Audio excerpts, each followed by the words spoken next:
all changes, even the most longed for, have their melancholy. For what we leave behind us is a part of ourselves. We must die to one life before we can enter another. Anatole France, a 19th century French poet, said those words. And when I first heard that, I was flooded with realization. Ms. Contest Master, fellow Toastmasters, and guests, I don't know if it's true for you, but in my life, some of the most trying, twisting, and traumatic experiences overlapped with times of change. Whether they were changes in location, changes in family, or changes in myself. But I had a deeper understanding of what change does, because I also understood that when I didn't leave that piece behind me, didn't fully embrace and acknowledge the change, that little death came with me and became a ghost. Are you being haunted by previous iterations of yourself? Let me provide you with some examples of the specter stalking my life. Back in 1990, my parents came home and announced we were moving from Youngstown, Ohio to Orlando, Florida. As an 11-year-old boy, I wasn't offered the opportunity to stay behind. I doubt I would have accepted. My thoughts at that time could be accurately summed up in 2 words. Mickey Mouse! I was going to be moving next door to Disney World. I could practically smell the ocean as we moved down to Florida.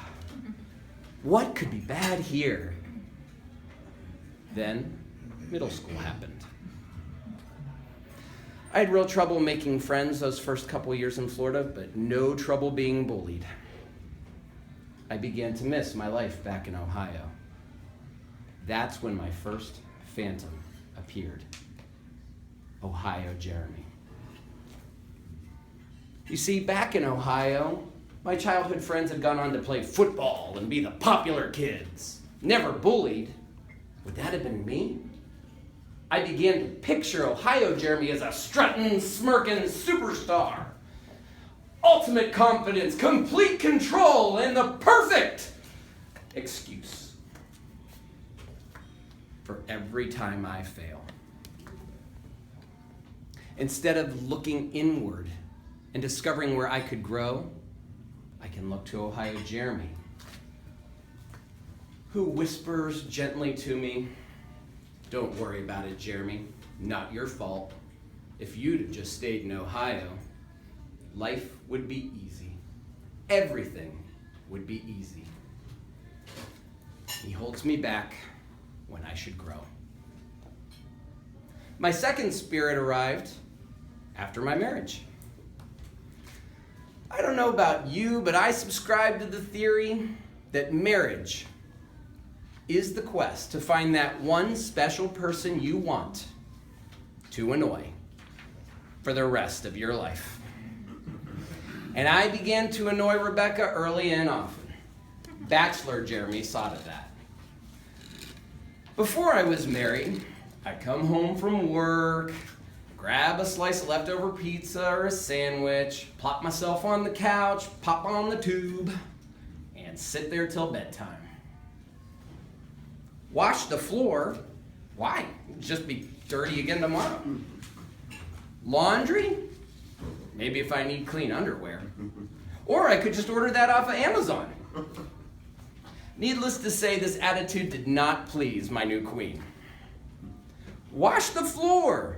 Pick up after the dogs. Clean the sheets. Jeez, keeping her happy is a full-time job. And all the while, Bachelor Jeremy whispers to me, "Dude, you don't need to do that. You could always do it tomorrow. If she really wants it done, she'll do it herself." I've learned to combat his mutterings with my mantra. Say it with me. Happy wife. Happy life. That works for you too. Perhaps my most dangerous ghost I only discovered recently. Yet I learned he'd been with me for more than 20 years. You see, back in high school, I had a group of friends who I'd been close with since my freshman year, hung out nearly every day together. In my junior year, I took a 2-month study program to Israel. When I came back, I was obsessed. I wanted to talk about it all the time. In retrospect, I really feel my friends tried to understand me, but after a month, they stopped hanging out with me. Just cut me off. I was so alone. Devastated doesn't begin to describe it.